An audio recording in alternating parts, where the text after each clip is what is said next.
Welcome to New Music Live, everybody. Everyone is freaking out right now because of our very special co-host joining me today on New Music Live is Adam Lambert. And this is the fantastic album Trespassing that everybody knows went #1 in the US on Billboard, but it also went #1 in Canada. Let's not forget about all the Canadian fans that bought this album. It's so good. This album is so good. You need to get it. We're going to talk all about it. Are you guys ready? Make some noise for Adam Lambert.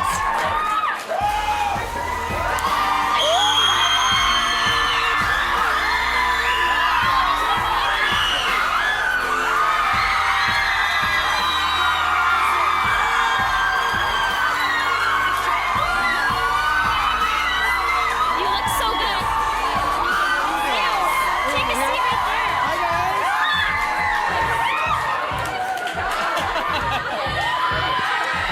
You look so good. Thank you. I was so excited to see you. Thank you. You look so good. Thank you. We all tried, didn't we? We all tried to look good for Everybody Adam. looks awesome. How you feel? Welcome back to Canada. It's so good to be here. I love it. I literally just got off the plane. And Really? And go, Adam, go. I saw some paparazzi shots of you getting off the plane, actually. So Really? I was spying on you, wow. but right before How you about came that? here. Congratulations on such an amazing Thank you. album, Trespassing. Thank you. I mean, everyone knows it went #1 in the US, but I just said we also found out it went #1 in Canada as well, so you've got love all over the place. I'm so excited. I'm so excited. Thank you, all the fans, for being so supportive and loving the album Yeah. as much as I love it. Well, I really love your last record, but this one, like, you have stepped it up so much, and it's so good. It's got sort of two sides, but I love Yeah. the dancey, funky stuff Yeah, you're it's doing. fun, huh? So what inspired that for you? I just wanted to try something a little different. I was listening to a lot of old, like, Michael Jackson and Prince and some house music from the 90s, and I thought, I want to do stuff that's a little more dance, a little funkier, Yeah. Got a little more attitude. And so that's what we did. And I got to work with people like Pharrell, which was gonna like say. a dream come true. Huge Pharrell Williams fan. And worked with Sam Sparrow, my friend, who's a great like funk pop guy. And some other people. And then I got a little dark at the end. Well, the end is really amazing too, and you kind of do this thing with your voice that you have this incredible, unreal voice, but you sound like a little bit like Muse and a little bit Queen and a little bit. It's just so good. Thank you. So I just want to know who the real funk master is: Pharrell, Sam, or Bruno Mars. You also wrote with Bruno Mars. They're all funk masters. I mean, Yeah. Pharrell is the funk master. Yeah, okay. He showed me the key to the door. He's like, go through that door. I was like, all right, thanks, Pharrell. And you were a changed man? Yeah. But Bruno, amazing writer, amazing singer. I'm a huge fan. For him to give me a song that he wrote, I'm very honored to be able to sing it on the album and make it my own. Yeah. It's called Never Close Our Eyes. It's amazing. The video's out tonight. We're going to talk a you little guys bit like about it. that because we actually have a little sneak peek of it coming up later because you're here for the whole hour I'm here for the whole co-hosting. hour. So we're going to get to that. Now, we talked about like how the last half is a little darker. Yeah. It's very personal, this record. It so is. what made you want to just lay it all out there? All of you guys. I mean, I've had an amazing experience over the past couple years with my fans, and I really wanted this album to show them more of who I was. Mm-hmm. It's very easy to say, like, I love you! It's super easy to say, like, on Twitter in 160 characters, this is what I did today, but it's another thing to tell you how it feels through music and to get my heart out there, whether it's, like, the fun, crazy side of me or it's the more serious side. Oh, you are! Anyway, so yeah, it was important for me to like let people in a little bit more, Yeah, cool. Yeah. So the other, staggering fact about this album is that you became the first openly gay artist to top Billboard charts. What did you think when you heard that? I didn't know that it hadn't been done before, Yeah. and what I love about it is I think basically by accomplishing that, it says it doesn't matter. Yeah. Music doesn't have an orientation. Music doesn't have a preference. Music is universal. We all love to dance. We all love to feel. We all love to sing along to stuff, Doesn't matter if you're gay, straight, black, white, girl sure. or boy, you know what I mean? And obviously for that to happen, everyone of every walk of life loves your album. I hope so. And bought it, and that's why that is the case. But, you are one of the few gay artists in mainstream music, and I just wonder how comfortable or uncomfortable you are with that, because you have to you end up talking about it all the time in interviews. I've gotten very comfortable with Yeah. it. I mean, I think when I first started this with Idol and everything, I didn't expect it to be such a topic of conversation, because for me, up until that point, I was really comfortable with it. I was like, whatever. That's like, I'm gay, what? Yeah. No big deal. But, you know, the media likes to talk about it. It's kind of a novelty, not a lot of gay artists. So I look at it as an opportunity. I look at it as like a really great privilege to be somebody who's comfortable with it and who says it doesn't freaking matter. You know what? Be who you want to be, you know? It doesn't freaking matter, obviously, and your fans and everyone accepts everyone for who they are, but in your country where you're from, in America, it's a topic of conversation, especially with the gay marriage debate, and Obama came out, which is huge, and supported it, but somebody who you may not have expected and is in the music industry just like you, and in hip-hop, Jay-Z came out and vocalized his support. So what did you... Because he's a gentleman, yes. You know, and he recognizes that it's an equal rights issue, you know, and I think people can have whatever their personal preferences on it and their personal opinion. I respect that, but everybody should be able to be protected by the law, you know what I mean, and to have equal rights. So. The thing is, do you think too, like with someone like him saying it, with people like you being open to talking about it comfortably, you know, it's really going to make progress in this industry and throughout entertainment? Yeah, someone like Jay-Z is so respected and looked up to. You know, if he sets that example of acceptance and equality, I think that's a great step. And just like Obama, you know, it's like we have to take steps in the right direction. Yeah, we are. So absolutely. That's great. Well, all the fans have been screaming at you since you walked out. And we wanted to find somebody that had a great story and was a really big fan of yours. So our other host, Phoebe, here is with a couple of girls. Hi.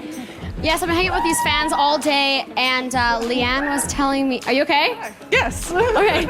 She was telling me a story that I thought that we would let her share with you. Okay. So basically, my friends were in a car accident a few years ago, and it was unfortunate, and one of the girls didn't make it.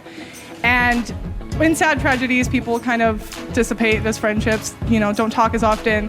And one of the first things we did to come back together was, where can we go see Adam Lambert? And we were on the west coast of Canada, and we sat on a laptop when she came and visited me and picked San Francisco. Aww. And I just paid off my credit card, so I went, you know what, let's all go. So I flew two of my friends and I out to San Francisco. We came and saw you. Yay. Sat outside the Warfield Theater all day. That was a good show. It was a good show. Good energy in that show. So I'm glad we were you guys so made it happy, together. and we're such close friends again now. So. That's great. Thank you. And you have a question for him too, right? Yeah. Do you want to hold the mic again? I was actually just wondering, when it comes to writing, what's the balance that you take, like in your approach to write towards radio and what will be played, or what's coming from you and what you want your fans to hear? And that's a good question. I mean, I think all of the songs on the album, whether they're more radio or more avant-garde, they're all really me. They're all me saying something. Even the few that I didn't write, I wanted to sing because I felt like, oh, I could have written that. You know, I think for me, it's about writing something very honest about my life and my perspective and my friends and my love, but also making it something that everybody can relate to. That's the best thing about this album, I think, is that I really it's appreciate universal, that as a you know? fan. So. Yeah, cool. Thank you. Awesome, thank you. Thank you. Thank you. Can we talk about love just for a second? Oh, I love love. You're in love, aren't you? I am in love. It's good to be in But love. you're not in love with me, but that's okay. I'm in love with you. I'm in love with you a little bit right now. But are you? Yeah, a little bit. Well, you're in love with a pretty cute guy, Yeah, Finnish he is guy really named Solly. So, when you're a songwriter, how does love affect what you write, how you write? Does it help you? It's just different. You know, Yeah. I started the writing process and I was writing about some old stuff when I started, and that's kind of the songs that are on the second half of the album, the darker, kind of moodier ones. I was pissed at an old flame or a couple old flames that did me wrong. So I wrote about that. And then, you know, my relationship kind of started growing, and I spent more time with Sally, and then I just wanted to write about having a good time and partying and, you know, naked love. Yes! If you have not listened, there are some songs about making love on here, on Trespassing. I held it backwards. Yeah. Do you want to get married one day? Maybe. Yeah? Yeah. I mean, I'm not thinking about, I'm honestly not thinking about marriage. You know. Yeah. I feel like eventually someday, Eventually, but not for me right now, no. Cool. Just thought I'd ask. You've had, you know, your fair share of controversial moments too throughout your Me? career. What are you talking about? Just a few. What? When you look, I mean, they've worked in your favor. Let's be honest. They've worked in your favor. They've gotten you a lot of press, and it's all the outcome has been positive. When you look back on some of these things, you know, what's your perspective on controversy now, and how do you look at those situations in retrospect? I think people might think that controversial things are like really premeditated, like I planned it. Most of the things that were controversial, I didn't realize they were controversial. So, it you know, it was very much a learning process. Yeah. You know, where my circle of friends, the stuff that I did in LA before I was on American Idol, some of the stuff that I have done that has been considered controversial, that's nothing. Yeah. You know, that's a warm-up act, you know what I mean? So, I don't know. I mean, it's been interesting going, oh, okay, right, people are reacting to this. This is controversial. I don't know. Do you think, though, through your experience in entertainment, other people might premeditate controversial things? Is Probably. that something that happens? Probably happens. Yeah. Yeah. Okay. You don't know of any juicy Not nuggets? that I know. I don't know what's planned and what's accidental these days. Yeah, There's yeah. a lot of smoke and mirrors. There's a lot of stuff going on. Okay, well, you're here for the whole show. Do not Yeah. go anywhere. We're going to play Adam's song Better Than I Know Myself, and we'll be right back.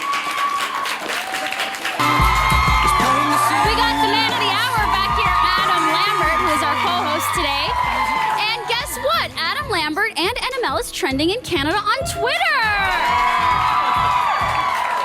Making it things trend, Adam, you are. Now, Try. we need to talk about something. You said, quote, glitter is dead to me this year, end quote. I was like, what the heck? What do you mean glitter is dead? Did you get in a fight with Kesha? No, you know me. I just like to say things to rile everybody up sometimes, you know.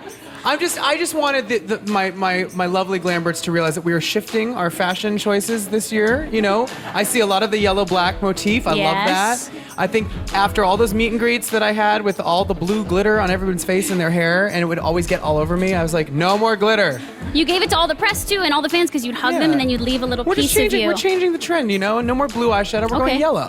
Come Okay. on. We're just changing it Yellow. up. What else are you into style wise? Because I'm liking the boots and the suit you got going on. What I else know. are you doing? I just, you know, I've been doing a lot of like just doing my own shopping and just putting on my own clothes, you know. So you Very don't really low have a maintenance. team stylist and all? I have a couple people that'll like grab stuff for me every once in a while, but I've been really actually having a really good time like not being fussed over. Oh, yeah. Just kind of like doing it myself. That's good. Yeah. Now there was a term, I don't know if you came up with it or if someone in the press came up with it, organic glam. These things, they just start organically. Most if you of know these what I mean. things are really me just kind of making fun of everything, and sometimes they get taken seriously. Yeah. But I was saying, you know, it's not as glitter and Yes. you know butterflies as it was in the last tour. You know, A little more simple. organic glam. Yeah. And as you move throughout your career, you mature or whatever. People like to use the word but mature also, I mean, too. that's also but- what I said. What was that? Maybe 3 or 4 months ago. Tomorrow it's going to be be something else. turquoise lady. I don't know. I mean, the day after that it's going to be like green leopard man. You know, I don't know. Anything you're embarrassed by that you did in the past? Oh, so much. Fashion-wise? Oh, plenty. Yeah. Yeah. I've seen plenty of pictures where I was like, wow. Yeah. Don't worry, I'm not going to throw up any You can throw 'em photos. up. No, I mean, I was I'll going make- I'll make fun of I meant them to preface that I didn't have tons of embarrassing Adam Lambert photos, There's but lots. I just wanted There's to know. lots. Trust me. Well, we talked about your fierce fans and how into you they are and this special relationship you have with them. And as you can see, this is, you know, Jamie went all out today. love She it. came to the party. See, So we she want to knows give her what's her going on. moment here. She's with Phoebe. She's going to ask you a question. Ooh, I've been saving this shirt in my closet for today, and now I'm super embarrassed that I wore it. I should have called up Jamie first. Anyway, she has a question she wants to ask you. Okay, so if you had a movie made about your life, what would it be called, and who would play you as the main actor? It'd be called Damn. That's appropriate. I don't know who would play me. I don't know. I would play me. I want to play myself in my movie. Yeah. Yeah. Make it feel real, you know? Yeah. Do you have any Damn. suggestions? Do you have any suggestions on who should play Adam? No? Adam. Adam, yeah. I would yeah. rather watch him on screen than anyone else, to be honest. Yeah. Do you want to do movies? Maybe, yeah. Yeah? That'd be cool. You haven't had any talks about this yet. Maybe a little bit.